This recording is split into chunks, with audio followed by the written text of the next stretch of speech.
representation and why the national groups are so important. So over to capable hands, Volker. Thank you. Thank you, Joyce. Yes, I'm talking about disabled supporter groups, of course in Germany, and the provision of user-led consultation.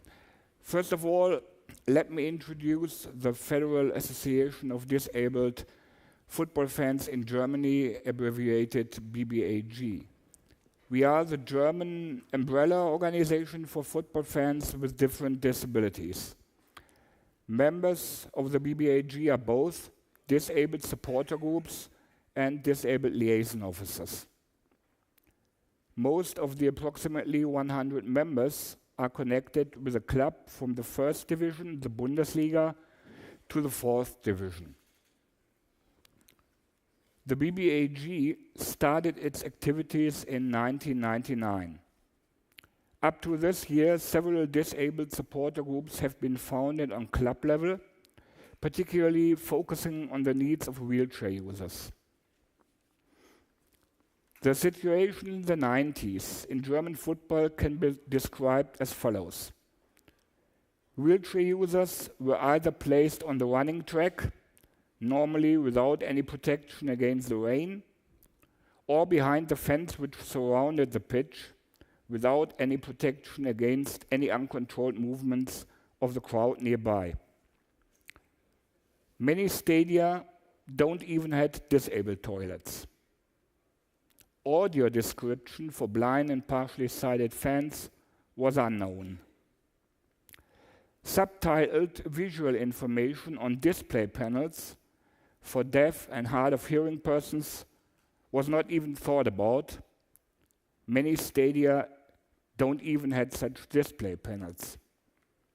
And last but not least, none of the clubs had installed a disabled liaison officer responsible for matters concerning disabled people. In this situation, the formation of disabled supporter groups on club level was the first and essential step to raise awareness for the needs of people with disabilities in German football.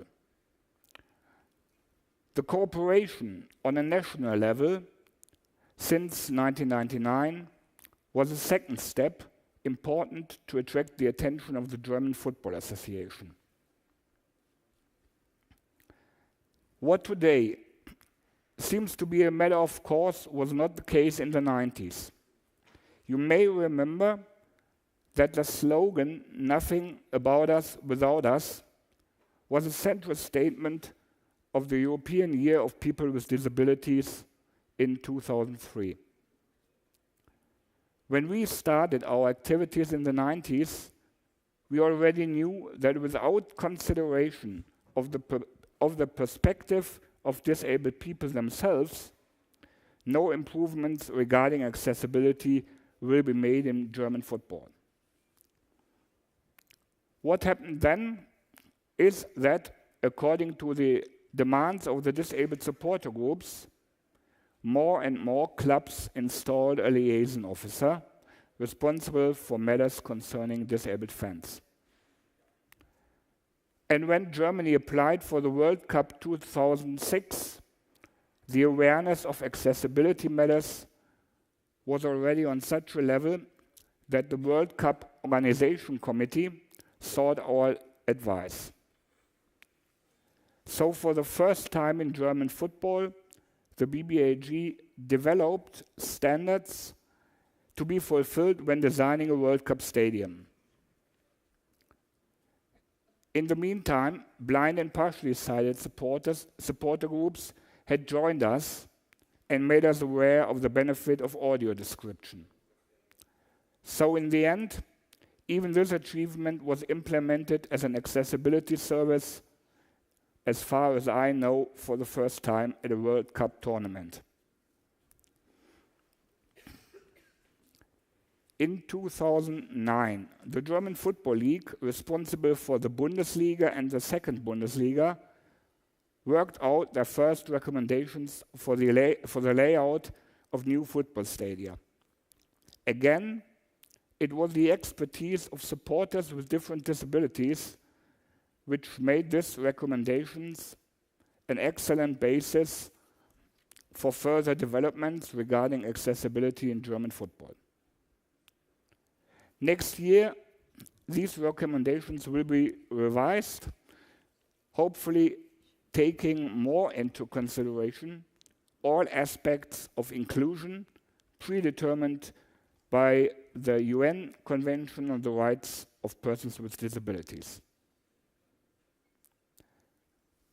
The improvements we achieved as BBAG on a national level are unthinkable without the efforts and activities of all the disabled supporter groups working on club level. Their views and opinions are the basis to encourage the club and its disabled liaison officer to improve the situation for disabled fans continuously. Examples for the impact of the activities of disabled supporter groups on club level are, among other things, the increase of the number of wheelchair user spaces, the improvement of sidelines for wheelchair users by keeping the seats in front of the wheelchair user spaces free, the increase of the number of disabled toilets, the requirement with mobile audio description units to be, as a blind or partially sighted fan, independent from a designated seat, and the installation of displays to provide deaf and hard of hearing fans with written match-related information. Of course, there is still much work to do in future. German football is far away to be inclusive. Wheelchair users, for example, normally are still placed within designated wheelchair areas. They haven't got the choice to decide in which part of the stadium they want to sit. Only few clubs below the second Bundesliga do have an audio description. And most clubs still refuse to provide subtitle visual information. But even if there is a lot to improve, the disabled supporter groups won't stop to exert pressure on the persons in charge. Of course, we don't know how long it will take until German football is inclusive. But what we know is that without us, no substantial changes will take place. Thank you.